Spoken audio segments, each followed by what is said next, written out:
silakan. Tafadhal, silakan. Saya nak tahu bekas kami baru nak berminat pada hadis dan Quran. Jadi apa yang saya perlihatkan sekarang mengenai dengan solat. Bila akan tu sama ada ayat kedua atau akhir, mereka menggerakkan jari. Iya. Ataupun yang separuhnya biasanya kami baca asyhadu an la ilaha illallah. Tinggal diangkat. Apa beza dia? Satu lagi yang saya dapat kami lah. Bila kita nak solat, kita tak perlu untuk mengucapkan usalli. Maknanya terus zuhur atau asar. Ya, ya. Bagaimana penjelasan itu? Okey, terima kasih. Dalam ibadah selalu saya katakan di mana-mana berasaskan Al-Quran mesti memenuhi dua syarat. Okey, yang pertama ialah ikhlas niatnya lillahi taala. Keduanya ialah mutaba'atun nabi, mengikut tata cara Rasul sallallahu alaihi wasallam. Kedua-dua ini ada hubung kait dengan dua kalimat syahadat. Asyhadu an la ilaha illallah ialah ikhlas tadi, niatnya lillahi ta'ala. Tidak ada Tuhan yang disembah melainkan Allah. Yang kedua, bagaimana cara menyembah Allah? Siapa yang mengetahui dan telah diberi license oleh Allah untuk menjelaskan how to worship Him? Wa asyhadu anna Muhammadar Rasulullah. Okay?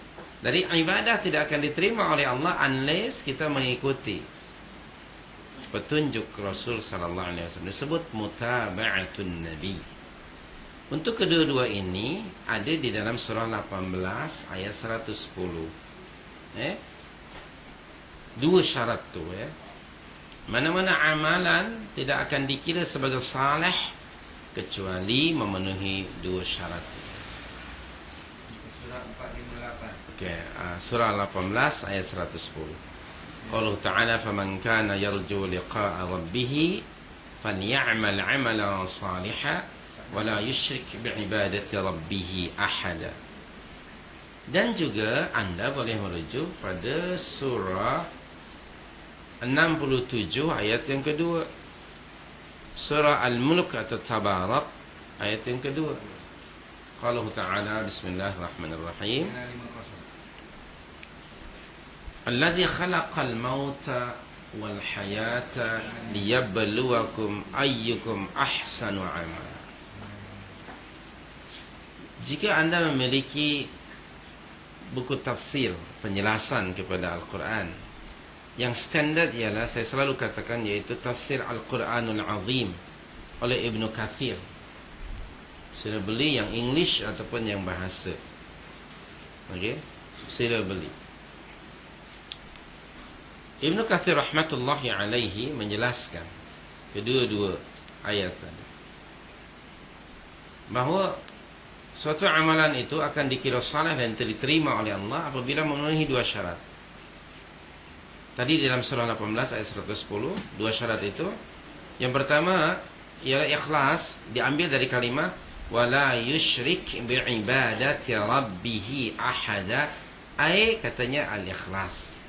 Keduanya falyamal 'amalan salihah, yakni hendaknya dia melakukan amal saleh dengan mengikut selari sesuai dengan petunjuk dan ajaran Nabi sallallahu alaihi wasallam. Kerana Nabi satu-satunya manusia yang mendapatkan tauliah dan lisan dari Allah, bahasa kitanya untuk menjelaskan apa yang diturunkan Allah. Di antara penjelasan Nabi dalam bentuk ibadah ialah secara praktikal. Dalam surah 16 ayat 44 Allah ada berfirman di situ, wa nazzalna ilaika dzikra litubayyana lin-nas ma nuzila ilaihi. Litubayyana lin-nas.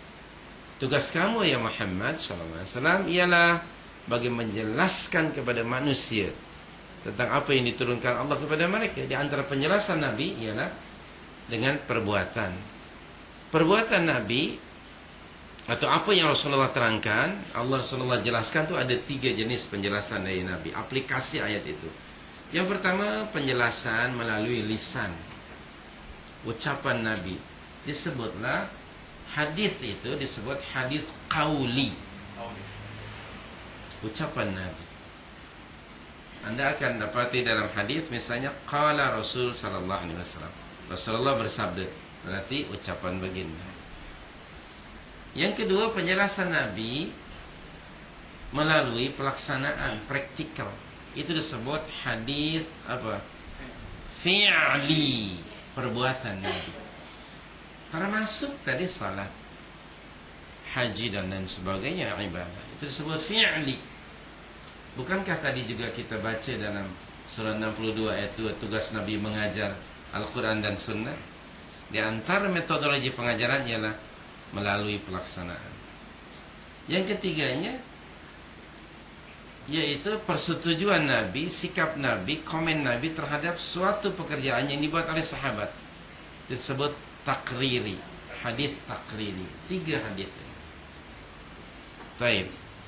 Dalam konteks salat, di dalam kitab Ensiklopedia Larangan volume yang pertama, dalam bab salat, ada satu hadis yang meriwayatkan, sebenarnya topiknya di situ ya, larangan imam salat ya pada tempat yang lebih tinggi dari makmum. Tidak boleh ya, kecuali untuk mengajar. Satu masa baginda sallallahu alaihi wasallam dia salat di atas mimbarnya tuh. Bila baginda salat, apabila dia nak sujud, dia turun dari mimbarnya ke sebelah kanan, lalu dia sujud di situ. Lepas salat, apa kata Rasulullah? Aku sengaja lakukan salat ini di atas mimbar supaya kamu melihat dan menyaksikan bagaimana cara salat.